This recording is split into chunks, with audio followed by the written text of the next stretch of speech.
Kia ora and welcome to 5 Minutes with the FMA.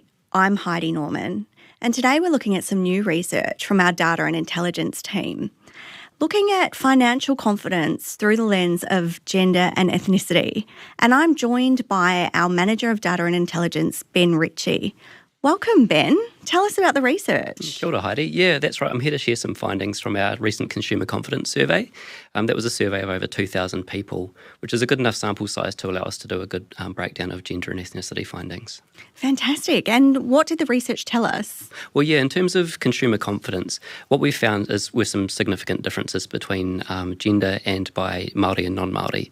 So, for example, the group with the highest confidence in financial markets were non-Māori men at around a third, so admittedly not very high confidence. But when you look at the confidence of women of financial markets, it's around half that. And Māori women were the lowest group in terms of confidence at around 15%.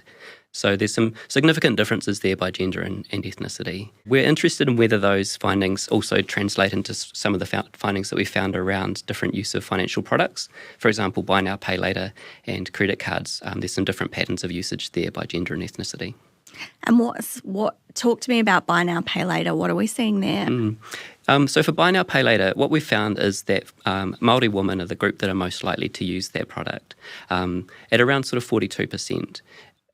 Compared to other groups, I guess there's a stronger tendency for women and Māori to use buy now, pay later as opposed to credit cards. Whereas on the other hand, credit cards are much more commonly used by males. And I guess that's a really interesting finding. And what do we think that's telling us? Do you think that is because Māori is a younger population, or do you think we're looking at some more of a systemic issue around access to financial products like credit cards? Yeah, it's a really good question, Heidi. We haven't been able to unpack all of the sort of drivers behind what we're seeing in terms of the findings just yet. We'll be exploring some of that work in future research when we roll out the survey again next year. But what we did find, though, is that across age groups and across income levels, there is still a tendency for Māori to be more likely to use buy now, pay later as opposed to credit cards. We're still not certain whether that implies necessarily bad outcomes in terms of consumer outcomes, but that's something to look into in future. What did you find when you took a look at the uptake of investment products? We found a similar sort of pattern. So what we found was that Māori and women were less likely to have investments in things such as managed funds, term deposits, and shares that they'd bought for themselves. That could be. The other thing that we found as well was around cryptocurrency purchase too. So while not a very high proportion, around 16% of males reported having purchased cryptocurrencies, the proportion for women was less than 5%. So there's some gender differences there in terms of the products that people are buying into. And what are some possible implications of these findings? Yeah, that's an interesting question. There could be a few different drivers for this. One, for example, could be the wealth inequalities by gender and ethnicity. So if you've got more money, you've got more money to invest. That could be one of the factors behind it.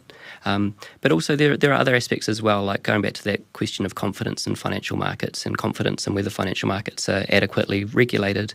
That might be a deterrent for women and Māori to participate in investment products. So we think there's potentially a role for the FMA there in terms of engaging with different communities, understanding their needs and drivers, and helping communicate to them in ways that are clear and accessible.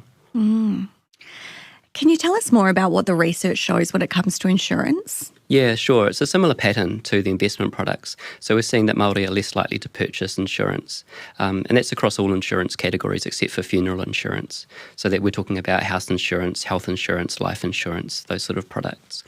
So, for example, 1 in 4 Māori will have health insurance based on the survey findings, where it's 1 in 3 for non-Māori. So what's the value of doing this kind of research, and how does it feed into the FMA's work program? Well, this survey is a really core component of our strategic objective of being more data and evidence-led. So we're hopeful that these research findings will contribute to the ability of the FMA to understand consumer behaviour and how we can best support consumers to engage with financial markets in a way that ensures fair outcomes for all consumers in New Zealand. The other aspect of it is that we're hopeful that industry will pick up on these findings too and be able to use these in a way that will help them sort of respond to customer needs and design products and communications in a way that fits their circumstances better. And if people want to find out more about it, where can they go? We've got a fact sheet about this research that's available on our website at the moment, fma.gov.nz. Wonderful. Well, thanks so much for joining us today, Ben. Much appreciated. Thanks, Heidi. And thank you for tuning in to 5 Minutes with the FMA. See you next time.